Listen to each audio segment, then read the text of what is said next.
High, আমি রিয়া। আগের দিন তোমাদের সাথে নায়িকা হলের পার্ট 1 শেয়ার করেছি, তারই পার্ট 2 আজকে শেয়ার করব। So let's get started.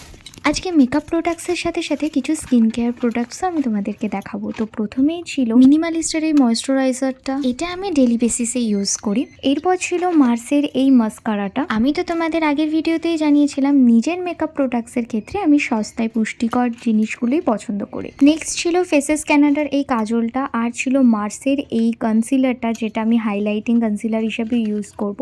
প্রথমবার পারচেস করলাম, তোমাদেরকে অবশ্যই জানাবো। এরপর আমার ঝুলি থেকে বেরিয়ে এলো আর একটি স্কিন কেয়ার প্রোডাক্ট, যেটা হলো টনি মলির একটা রাইস ওয়াটার টোনার, যেটা আমি ডেলি বেসিসে ইউজ করি।